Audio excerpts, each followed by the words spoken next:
আসসালামু আলাইকুম everyone, welcome back to recipes by Snehaj mom. So viewers, আজ আমি আপনাদের তৈরি করে দেখাবো এক বাটি আটার হাফ কাপেরও কম চিনি দিয়ে অসম্ভব মজাদার বিহারের বিখ্যাত খাজা। মুচমুচে আর রসালো এই খাজাটা মুখে দেওয়ার সাথে সাথে জাস্ট মিলিয়ে যায়। আর এই খাজাটা একবার বানিয়ে 1 মাস পর্যন্ত রেখে সংরক্ষণ করেও খেতে পারবেন। বেশি রুটি বেলার ঝামেলা ছাড়াই কিভাবে অসংখ্য লেয়ার বিশিষ্ট এই খাজাটা তৈরি করবেন তার সকল প্রকার টিপস ও রেসিপিটা আপনাদের সাথে শেয়ার করার চেষ্টা করেছি। সো আশা করছি বরাবরের মতোই আজকের আমার এই সিম্পল এবং সহজ রেসিপিটাও আপনাদের অনেক ভালো লাগবে এবং উপকারে আসবে। আর ভালো লাগলে অবশ্যই একটি লাইক দিয়ে শেষ পর্যন্ত সাথে থাকবেন। সো আর কথা না বাড়িয়ে চলে যাচ্ছি বাইরের মেকিং প্রসেসিংয়ে। আচ্ছা, তো এবার আমি এইখানে প্রায় 1 বাটি আটা নিয়ে নিলাম। আর আপনারা এইখানে আটা বা ময়দা যে কোনোটা ইউজ করতে পারবেন। তো এইটা মেজারমেন্ট কাপে মাপ করলে এখানে প্রায় 1.5 কাপ পরিমাণ আটা রয়েছে। তো এখন এবার আমি এইখানে দিয়ে দিলাম প্রায় হাফ চা চামচ পরিমাণ লবণ। মিষ্টি খাবারে যারা লবণ খেতে পছন্দ করেন তারা চাইলে দিতে পারেন, অথবা না চাইলে স্কিপও করতে পারেন। প্রায় 1 টেবিল চামচ পরিমাণ তেল এবার আমি এখানে দিয়ে দিলাম। আচ্ছা, এইখানে আপনারা চাইলে তেলের পরিবর্তে ঘিও ইউজ করতে পারেন, তাহলে এই খাবারটা আরও বেশি হেলদি হবে এবং ঘিয়ের খুব সুন্দর একটা স্মেল আসবে। আর না চাইলে আমার মতো তেল দিয়েও কাজ চালিয়ে নিতে পারেন, তাতেও কোনো সমস্যা নেই। তো এখন আমি হাতের সাহায্যে সবগুলো শুকনো উপকরণ একদম ভালো মতো ময়ন করে নিচ্ছি। আর এই কাজটা যত বেশি ভালো মতো করে নেবেন আপনার খাজাগুলো কিন্তু ততটাই বেশি ক্রিস্পি হবে।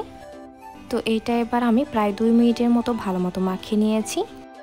তো এইটা এবার মাখিয়ে নেওয়ার একটা পর্যায়ে যখন দেখবেন হাতে মুঠো করলে এরকম মুঠো হয়ে আসবে এবং একটু প্রেস করলে ভেঙে যাবে, তখন বুঝবেন এটা একদম ভালো মতো মাখিয়ে নেওয়া হয়ে গেছে। তো এখন আমি এর মধ্যে বরাবর কিছুটা ভাঙা করে নিলাম। দেন এবার আমি এখানে নিয়ে নিলাম রুমের স্বাভাবিক তাপমাত্রায় থাকা প্রায় হাফ কাপ পরিমাণ পানি। আর পানিটা কিন্তু কোনোভাবেই একবারে দেওয়া যাবে না, অল্প অল্প করে দিয়ে শক্ত টাইপের একটা ডো বানিয়ে নিতে হবে। আর এই ডোটা যতটা বেশি শক্ত হবে খাজাগুলো কিন্তু ততটাই বেশি ক্রিস্পি হবে। তো ভিডিওটা যেহেতু বেশি লং হয়ে যাচ্ছে তাই অফ ক্যামেরায় ডোটা আমি একদম ভালো মতো মাখিয়ে নিলাম। আর পানির পরিমাণটা আমি বলছি না, আপনারা ঠিক এইরকম শক্ত টাইপের একটা ডো বানিয়ে নেবেন। আর ডোটা ঠিক এইরকম শক্ত টাইপের হবে। তো এইটাকে এবার আমি ঢাকনা লাগিয়ে রেখে দিলাম প্রায় 10 মিনিটের জন্য রেস্টে। আর এর মাঝেই ডোটা কিন্তু একদম সুন্দরভাবে সেট হয়ে যাবে। আচ্ছা, তো এবার আমি এর ফাঁকে শিরা তৈরি করে নিচ্ছি। এজন্য এখানে এবার আমি দিয়ে দিলাম প্রায় হাফ কাপ পরিমাণ পানি। আর সাথে এবার আমি দিয়ে দিলাম প্রায় 1/3 কাপ পরিমাণ চিনি। তো এখন আমি এইটাকে নাড়িয়ে চাড়িয়ে সুন্দরভাবে জাল করে নিচ্ছি। আর এইটা খুব একটা বেশি সময় নিয়ে জাল করে নেওয়ার কোনো প্রয়োজন নেই। ঘড়ি ধরে প্রায় 2 থেকে 3 মিনিটের মতো ভালো মতো জাল করে নিলে হবে। আর আমরা যেহেতু এখানে বেশি পরিমাণ পানি ইউজ করিনি তাই এটা অল্প সময়ের মধ্যেই তৈরি হয়ে যাবে। আর আপনারা ভয় পাবেন না, এই শিরার মধ্যে কিন্তু সবগুলো খাজা একদম সুন্দরভাবে ভিজে যাবে, একটু আর অবশিষ্ট থাকবে না বা কমেও যাবে না। তো এবার আমি এখানে দিয়ে দিলাম সামান্য একটু অরেঞ্জ ফুড কালার। আর এইটা জাস্ট দেখা সৌন্দর্যের জন্য আপনারা চাইলে দিতে পারেন, অথবা না চাইলে স্কিপও করতে পারেন। তো শিরাটা এবার একেবারে রেডি। দেন এবার আমি চুলাটা বন্ধ করে এটাকে ঢাকনা লাগিয়ে একটা সাইডে রেখে দিলাম। তো এবার আমি ফিরে আসলাম ঠিক 10 মিনিট পর।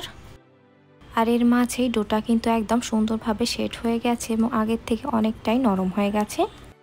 তো এইটা এবার আমি আবারও প্রায় 1 মিনিটের মতো ভালো মতো মাখিয়ে নিলাম। দেন সম্পূর্ণ ডোটা এবার আমি রুটি বানানোর জন্য এইরকম গোল একটা বল বানিয়ে নিলাম। দেন এইটা এবার বেড়ে নেওয়ার জন্য এখানে এবার আমি একটু সামান্য কর্নফ্লাওয়ার দিয়ে নিলাম। তো আটার ডোটা এবার আমি এর মধ্যে দিয়ে হাত দিয়ে প্রেস করে সামান্য একটু চ্যাপটা করে নিলাম।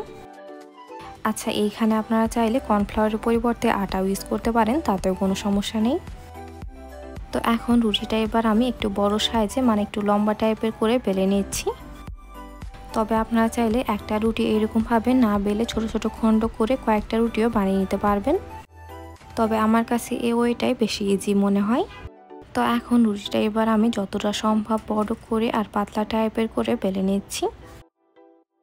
সো ভিউয়ার্স, আপনারা যারা এতক্ষণ পর্যন্ত আমার ভিডিওটি দেখছেন অথচ আমার চ্যানেলটি সাবস্ক্রাইব করেননি তারা অবশ্যই আমার চ্যানেলটি সাবস্ক্রাইব করে দিবেন এবং পাশে থাকা বেল আইকনে ক্লিক করে দিবেন আমার পরবর্তী ভিডিওর নোটিফিকেশান সবার আগে পেতে। আর অলরেডি যারা সাবস্ক্রাইব করে ফেলেছেন তাদের জানাচ্ছি অসংখ্য ধন্যবাদ। তো রুটিটা এবার আমি সুন্দরভাবে বেলে নিলাম আর এইটাকে একটা সাইডে রেখে দিলাম। দেন এবার আমি এখানে নিয়ে নিলাম প্রায় 2 টেবিল চামচ পরিমাণ কর্নফ্লাওয়ার, সাথে প্রায় 2 টেবিল চামচ পরিমাণ তেল এবার আমি এখানে দিয়ে দিলাম। দেন এগুলো এবার আমি একটি স্পুনের সাহায্যে ভালো মতো নাড়িয়ে চাড়িয়ে মিশিয়ে নিচ্ছি। আচ্ছা, এইখানে আপনারা কিন্তু কর্নফ্লাওয়ারের পরিবর্তে আটা বা ময়দা যে কোনোটা ব্যবহার করতে পারবেন, আর তাতেও কোনো প্রবলেম নেই। তো এইটা এবার আমি নাড়িয়ে চাড়িয়ে সুন্দরভাবে মিশিয়ে নিলাম আর এটা এবার একেবারে রেডি। তো এখন তৈরি করে নেওয়া এই মিশ্রণটা এবার আমি আগে থেকে বানিয়ে রাখা রুটিটার উপর এবার আমি একটি স্পুনের সাহায্যে ভালো মতো দিয়ে নিলাম। আর এই মিশ্রণটা এমনভাবে স্প্রেড করে দিতে হবে যেন কোনো জায়গায় বাদ বা অবশিষ্ট না থাকে। তো এই মিশ্রণটা এবার আমি সব জায়গায় একদম সুন্দরভাবে দিয়ে নিলাম। দেন এবার আমি হাতের সাহায্যে সামান্য একটু কর্নফ্লাওয়ার এর মধ্যে ছিটিয়ে দিলাম। দেন এইটাকে এবার একটা সাইড থেকে এইরকমভাবে রোল করে নিতে হবে আর 2 হাতের সাহায্যে চেপে চেপে রোলটা এমনভাবে তৈরি করে নিতে হবে যেন ভিতরে কোনো এয়ার না থাকে। তো এখন আমি সম্পূর্ণ রুটিটা এবার আমি আমাদের কর্নফ্লাওয়ার এবং তেলে তৈরি করে রাখা ব্যাটারটা দিয়ে নিলাম, সাথে উপরে আবারও সামান্য একটু কর্নফ্লাওয়ার স্প্রেড করে দিয়ে এটাকে সুন্দরভাবে রোল করে নিলাম। দেন রোলটা এবার আমি 2 হাতের সাহায্যে ঘুরিয়ে এটাকে আবারও সামান্য একটু বড় করে নিচ্ছি। আর মধ্যের অংশটা যেহেতু একটু মোটা থাকে তাই এটাকে আমি একটু চাপ দিয়ে আর একটু বড় করে নিলাম। তো এখন রোলটা এবার আমি সাইডের অংশটা ফেলে দিয়ে এটাকে প্রায় 1/2 ইঞ্চি বরাবর করে কেটে নিচ্ছি। আর সম্পূর্ণ রোলটা এবার আমি নাইফের সাহায্যে সুন্দরভাবে কেটে নিলাম। আর সম্পূর্ণ রোলটা আমি প্রায় 20টা ভাগে ভাগ করে নিয়েছি। তো এখন আমি এখান থেকে একটি খাঁচা নিয়ে নিলাম। দেন এইটার এবার একটা সাইড সুন্দরভাবে মুড়ে নিলাম। দেন এইটা এবার 2 হাতের সাহায্যে প্রেস করে সামান্য একটু চাপটা করে নিলে এটা রেডি। আর এর মধ্যে লেয়ারগুলো কি সুন্দরভাবে বোঝা যাচ্ছে, আশা করি আপনারা দেখে নিশ্চয়ই বুঝতে পেরেছেন। তো এইটা এবার আমি একটি বোর্ডের মধ্যে নিয়ে হাত দিয়ে প্রেস করে আবারও সামান্য একটু চাপটা করে নিলাম। দেন সামান্য একটু কর্নফ্লাওয়ার দিয়ে নিয়ে এটাকে এবার সুন্দরভাবে বেলে নিতে হবে। তবে খুব একটা বেশি চাপ দিয়ে বেলে নেওয়া যাবে না, হালকাভাবে একটু ভালো মতো বেলে নিলেই হবে। তো সেমভাবে এবার আমি আরও একটি তৈরি করে নিচ্ছি এবং আপনাদের সুবিধার জন্য ভালো মতো দেখিয়ে দিচ্ছি যেন আপনাদের বুঝতে কোনো অসুবিধা না হয়। তো এবার আমার সবগুলোই তৈরি করে নেওয়া হয়ে গেছে। তো এইগুলো এবার বানিয়ে নেওয়ার পর বেশিক্ষণ অপেক্ষা না করে এগুলোকে এবার ফ্রাই করে নিতে হবে।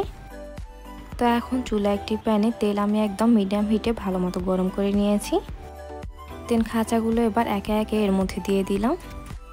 তো এবার খাঁচাগুলো তেলের উপরে ভেসে আসলে সাইড থেকে এরকমভাবে তেলে ছিটা দিতে হবে, তাহলে এর মধ্যে লেয়ারগুলো একদম সুন্দরভাবে খুলে যাবে।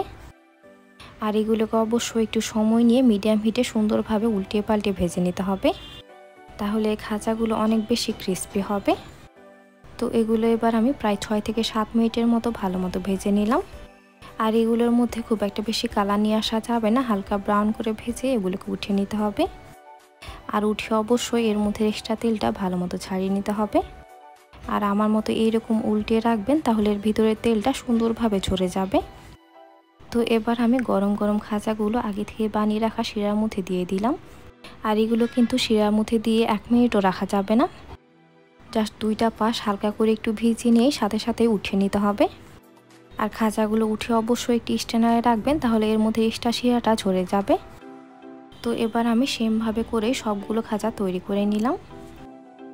আর এগুলো এবার আরও কিছুটা আকর্ষণীয় বানাতে সামান্য পেস্তা বাদাম কুচি এর উপর দিয়ে নিলাম। তো এরই মাঝে তৈরি হয়ে গেল অসম্ভব মজাদার মুচমুচে এবং রসালো বিহারের বিখ্যাত খাজা। সো ভিউয়ার্স, রেসিপিটি ভালো লাগলে বাসায় একবার অবশ্যই ট্রাই করবেন। আর রেসিপিটি ভালো লাগলে অবশ্যই একটু কমেন্ট করে জানাবেন এবং ফ্রেন্ডস এবং ফ্যামিলির সাথে শেয়ার করবেন। তো এইটা এবার কি পরিমাণ মুচমুচে হয়েছে সেটা এবার আমি ভেঙে দেখিয়ে দিচ্ছি।